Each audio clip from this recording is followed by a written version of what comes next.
So I am delighted to welcome my guest this week. We have Angie Gopal, who is a back care expert. Welcome, Angie. Hi Zoe, thanks for having me on. It is such a pleasure to see you, and we've been already chatting so much before I hit record. So there's so much that we're going to cover today. But let's start right at the very beginning. Talk to us about your experience, why you specialize in this area, and how you found yoga. And yeah, I'll leave it up to you. Take it away. Oh, okay, so the Angie story. Well, nowadays I typically work with people who've got chronic low back pain, who are stuck, right? Who've tried physio, sometimes surgery, been to see lots of osteopaths and everybody else, and they're still stuck with pain, and they feel that their body isn't a safe place. Okay, so that's the sort of core of my work. Let's unpick that a little bit, though. I started my working life at Barclays on their graduate program, so complete switch. I spent 15 years working in the bank, latterly in the investment bank as an investor. Then I had an early retirement in order to be a stay-at-home mum. And I'd always loved yoga. So I decided at that point to go and do a yoga teacher training course, mainly to get away from the kids at the weekend. And so I went to try yoga and did a 18 months training course back in 2007. And as that course came to the end, I was sort of thinking about, right, should I go back to work now, back in an office, back in, the financial world, or is there something else? And I realized by starting to tentatively teach that I really liked working with people, and I really liked seeing the change that people got from practicing yoga. I said to my teacher, she asked me, she said, what are you going to do next? And I said, I've decided I'm going to go and study to be an osteopath. And she said, you don't need that. All the answers are in yoga.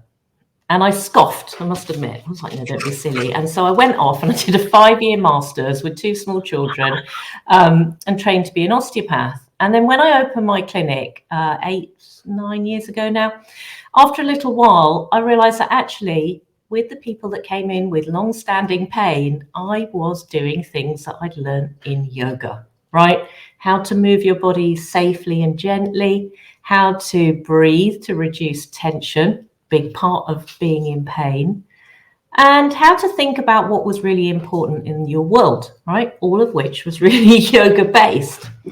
And I learned that really quickly, and how the yoga skills were helping people with pain. Then in 2016, I decided that I wanted to spend a little more time with other clinicians. So I found a job in the NHS and as an osteopath, and I asked if I could pilot a course for people with chronic back pain using yoga-based methods because mind-body interventions are allowable in the NHS. And so I started this pilot in 2016, and that course ran for 7 years. So only just it's in a reformulating phase right now.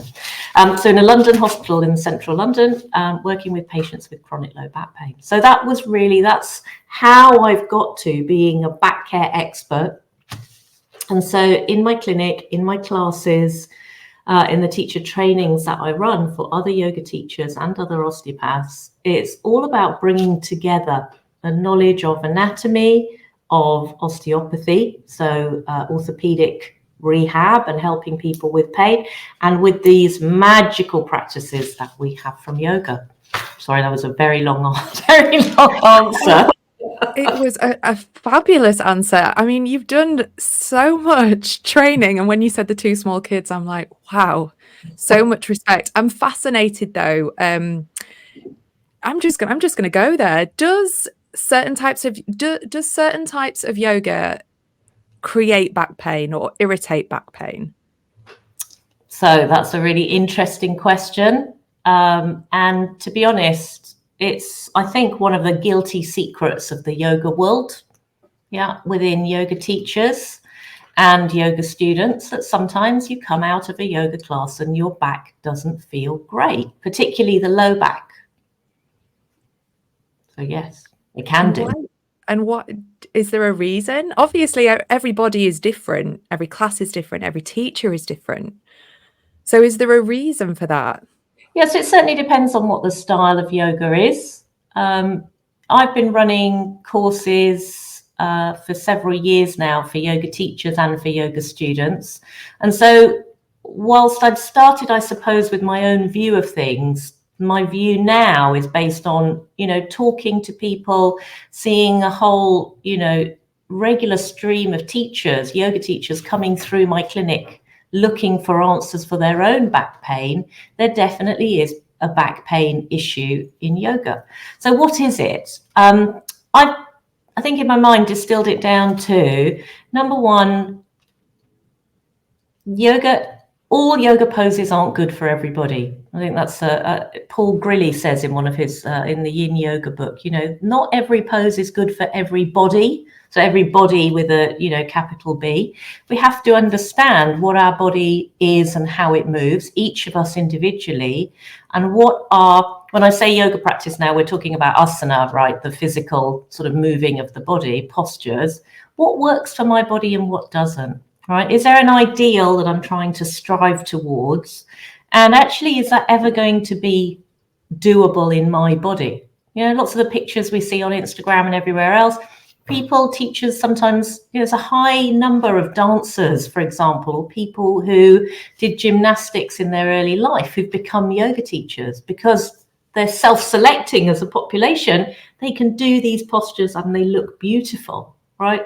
But for the average person, if you sit at a desk most of your week and you do 1 or 2 classes, you're not practicing all those hours. You haven't done all those hours at an early stage in your life. Some of those postures might never be achieved. And actually, that's yoga too, that acknowledgement that it's not about, can I do the splits, right? Frankly, as a yoga teacher, I don't care if you can do the splits or not. I care about whether your body is working the best it can for you so you can live a really good life in this world, right? So you can help yourself, help the people around you, help society. Whether you can do the splits or not doesn't figure in that equation. So not understanding what your body can really do, right? Number one. Number two, doing too much yoga and not doing something else. Quite often yoga people are very focused on flexibility, and actually the spine and the body needs strength as well. And we don't talk about that so much. And, generally yoga asana doesn't think about strengthening the spine the same way as something like Pilates might do, right? So maybe, and, if we were professional athletes, we would be cross-training. Footballers doing yoga, tennis players swimming, right? So just thinking sometimes, and this isn't, it's again, not a popular thing maybe to say out loud, maybe you need to do other exercise to support your yoga asana, particularly women as we get older, right? And the biggest population of people practicing yoga are older women, right? Women in their 40s and upwards. So that's number two. Number three, just repetitive movements again and again, lots of vinyasas, back bend, forward bend, back bend, forward bend. And from an osteopathic point of view and a yoga point of view, you need your form to be really good to be able to do that, because the low back is the most injured part of the body in everybody, the general population. And yet if we're doing forward and back bends repeatedly without thinking or without really good form, then that low back can sometimes be under pressure. So fascinating. And I think because the reason, well, this is my opinion, but you're a back care expert because you're sort of coming at it from all these different angles, the osteopath view, the yoga expert. And I do want to delve a little bit more into the clinics, because we know that back pain is huge in the UK, and it's increasing. So I just want to applaud that you had that pilot in the NHS. Do you think things are starting to shift? Are the NHS recognizing the power of perhaps holistic approaches? I think everyone recognizes the power of holistic approaches, right? But when COVID arrived, the pressures on the NHS, were so much that a lot of these focuses on prevention. Prevention was part of was a big part of the NHS 5-year plan from just before, so sort of pre-COVID, 2016, 2017 time. But, the resources are finite and stretched to a huge degree. And so those sorts of resources for prevention aren't perhaps as big as they could be. And also maybe as a society, we've also got used to being treated rather than working on prevention. So I think there's a lot to be done about prevention. Yeah, no, I totally agree with you. And I think that's really interesting. And I guess for people, whether they're deciding to do yoga, if there's yoga teachers, which there will be listening to this, even that could come into their marketing for their classes, so it might be that they advertise for people, do you have X, Y, and Z symptoms? Yoga might help. But also that preventative piece, keep your body, you were talking about how Pilates strengthens the spine, the approach of preventing other ailments or issues. So you run amazing courses with very popular courses with Yoga Campus. For people listening, whether they have a back pain or not, how do your courses help teachers look after and support their students? It's a good question, and it actually ties into something that you said a moment ago about yoga teachers advertising for solutions. Now, if we go back to the yamas and niyamas of yoga, right, and those, number one is ahimsa, non-violence, and number two is satya, truthfulness. And I think, as yoga teachers, if this part is talking to yoga teachers, we have to have that as front and center of our teaching, right? What is my class doing no harm? And sorry, let's step back. This is my view, right? Other yoga views are available. Every teacher you will talk to has a different view about what they're doing and why they're doing it. This is my view as a teacher of other teachers, as someone who picks at things to work out why they're doing them, right? I feel that we should be teaching yoga that does no harm, right? And also, as yoga teachers, have that truthfulness within ourselves. Do I know enough about what I want to say or what I want to teach to be able to do no harm, right? So I'd have a little nervousness about anyone saying, come and do this yoga class. It will, make your back feel better or solve that problem if you haven't done the training, right? It isn't about my course. There are loads of other courses available, right?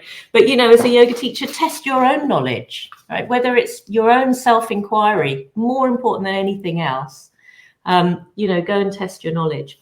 Why do I run these courses? I think, many of us have done 200-hour trainings, and the anatomy bit is not the thing that's loved by everyone, right? I am not actually. I don't love anatomy. I love what it does and the practical aspects of understanding anatomy, but you won't find me sitting and looking at bones for hours. I'm not that bothered, and I'm also too busy. But it can be really helpful for people.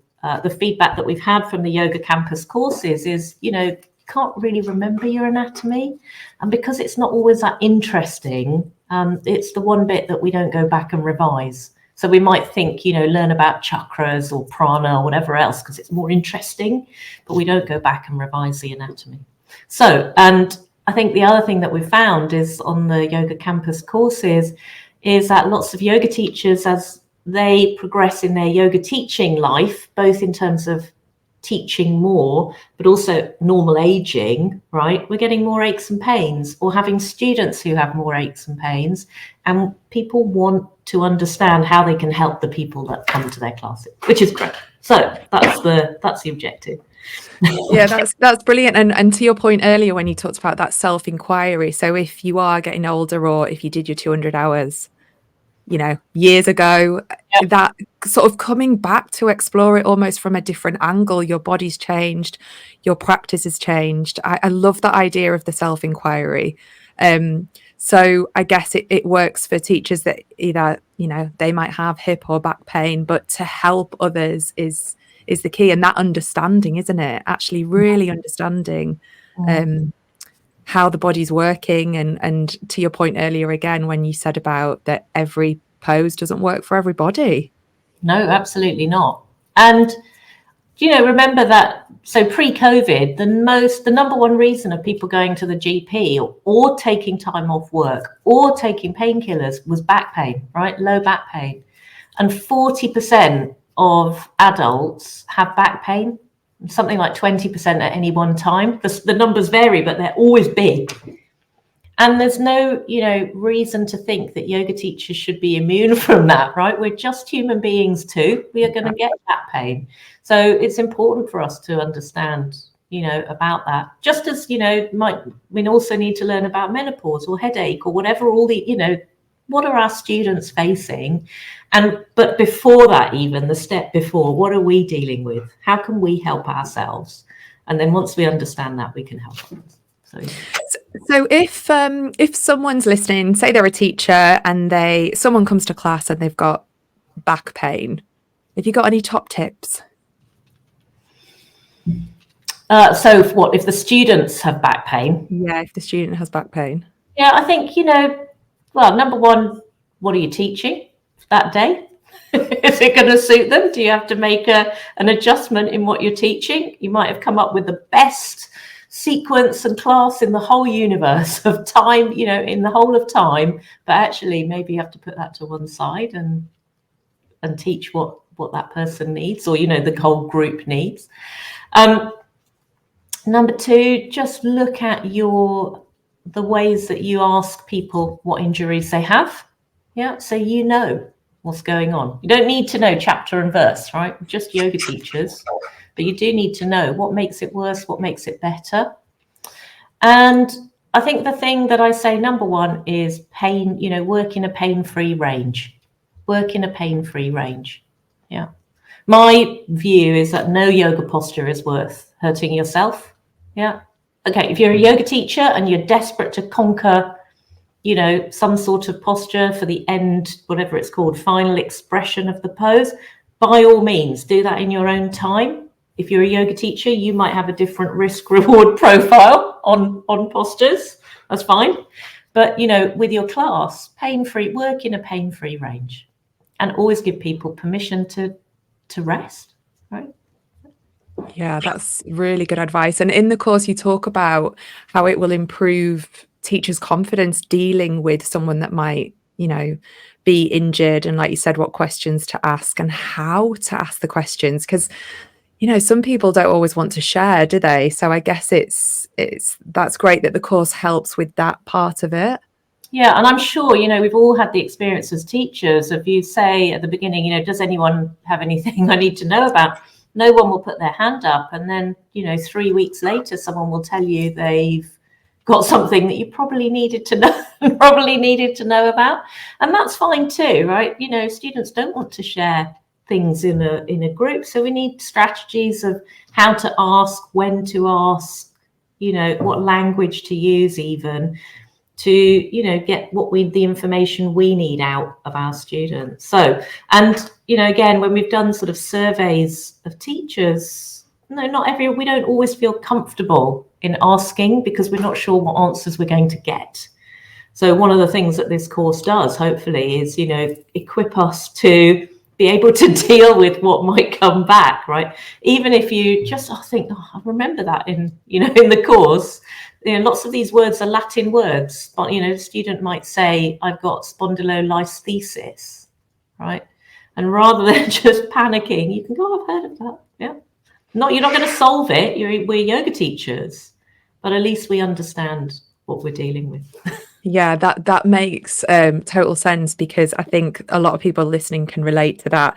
And again, to your earlier point, if you've done your 200 hours and you've sort of can't remember that anatomy part, you can see how this course will just give you that inner confidence that you've covered it and that you've experienced it with a back care expert like yourself. I feel like all teachers need it. And the great thing actually about, the way that we teach now online and with the online is that with the recordings, you've got the access to go back and look at it again. Because again, I'm sure I've got cupboards full of dusty ring binders, right, of training, and I'd have to go and find them before I could look something up. But actually now we've got access, for several months. I'm not sure, how long we give, but, you can go back, you can revise, you can look over it in your own time. And that's just brilliant these days. And then when we're thinking about a class setting, are there any particular modifications or props that you find especially helpful for a student that arrives with lower back or hip injuries? Yeah, so number one, sit up higher, right? And that is to everyone listening as well. If you sit at a desk, and most of us as yoga teachers, we spend quite a lot of time on the laptop as well, sit higher and use the phone block, the multitasking props, right, to just lift your seat up. And I generally don't let anybody sit on the floor, directly on the floor in a yoga for back care class. So sit higher. Mechanically, it gives more room for the hip joints and the low back. Just try it. And I think, again, students perhaps think if they're more advanced, then they would need to use less props. My view is that actually, using props is advanced yoga because you're really understanding the frame, the body that you're dealing with. And okay, maybe 10 years ago you could sit on the floor. Now you can't. It's all right. Right? I'm in my 50s too. So my body doesn't do what it used to do. So yes, use props. Make things comfortable. Make things comfortable. I love that. I love props. Props are just wonderful, aren't they? And for anyone listening that's maybe on the fence about joining, because I know we have a huge community at Yoga Campus, and a lot of people will look at a course and then they might sort of think, oh, in the future, is there anything that you can say that might make someone think, okay, I need to add this to my toolkit, as it were? So why do you need to do this course? Well, if you find that you've got back pain and you think it might be coming from yoga, that lots of your students are coming in and they've got back pain and you're sometimes a bit nervous about how to help them, and or whether yoga might be making things worse. And sometimes you don't really want to ask because you're not sure what you're going to say back if they say they've got back pain, then this is a course for you. It is not pure dry anatomy because that's interesting to some people, but it's also not very useful. It's a very practical course, right? What do I need to know? What are the key things that I need to know? And how can I use that knowledge to help more people? What a wonderful answer. Thank you so much, Angie, for sharing your expertise and knowledge. I think we've got some real golden nuggets in there, top tips, which I think is just helpful for everyone. And the 40% of the population, I think they all need to do some daily movement, don't they? We were talking about that before we hit record, weren't we, about getting people moving. So keep doing what you're doing, and we can't wait for your course. If people want to connect with you and find out more about you, where is the best place that they can go? So on Instagram, Back Care Foundation, all in one word, and also on the website backcarefoundation.com. Details of the courses, of classes of yoga for back care every week, retreats, trainings, and the clinic as well. So yes, lots of ways to find me. I look forward. If anyone's got any questions, do get in touch. And I also have a weekly newsletter too, which is generally more about tips. So if you're interested in learning more, join that as well. Wonderful. Thank you so much, Angie. Thank you.